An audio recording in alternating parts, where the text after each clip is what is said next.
السلام علیکم۔ آج میں بتاؤں گا آپ کو واقعہ کربلا کا کمپلیٹ واقعہ کہ کیا ہوا، کیسے ہوا اور کیوں ہوا۔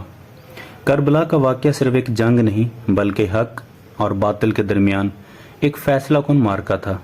یہ واقعہ ہمیں سکھاتا ہے کہ ظلم کے خلاف آواز اٹھانا چاہے کتنی ہی قربانی کیوں نہ دینی پڑے ضروری ہے۔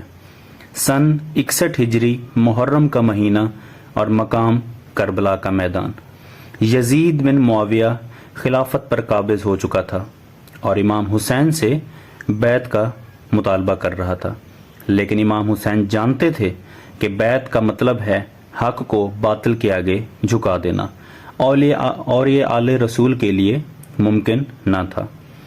امام حسین نے مدینہ چھوڑا، مکہ پہنچے اور پھر اہل کوفہ کے خطوط پر وہاں کا رخ کیا، لیکن کوفہ پہنچنے سے پہلے ہی یزیدی فوج نے ان کا راستہ روکا اور کربلا کے تپتے ریزگار پر انہیں ان کے اہل بیت اور ساتھیوں کو محصور کر دیا گیا۔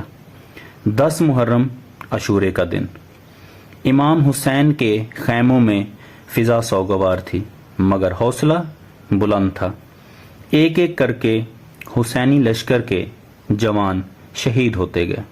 حضرت علی اکبر جوانی کی دہلیز پر قربان ہو گئے۔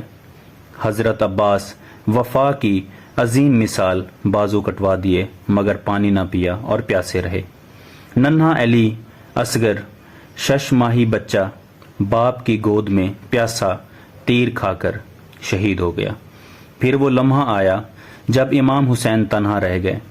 انہوں نے الوداع کہا، گھوڑے پر سوار ہوئے ظالموں کے نرخے میں آئے اور سرزمین کربلا پر سجدے کی حالت میں شہید کر دیے گئے۔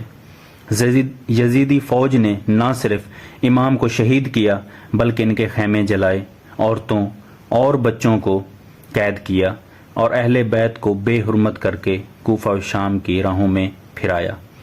لیکن مظلومیت کی اس داستان نے اسلام کو نئی زندگی دی۔ کربلا ہمیں یاد دلاتا ہے کہ حق کا قائم رہنے کے لیے جان، مال، حتیٰ کہ اہل و عیال کی قربانی بھی کم ہے۔ آج بھی ہر عاشق حسین یہی پیغام لیتا ہے کہ سر کٹوا سکتے ہیں مگر باطل کے آگے جھک نہیں سکتے۔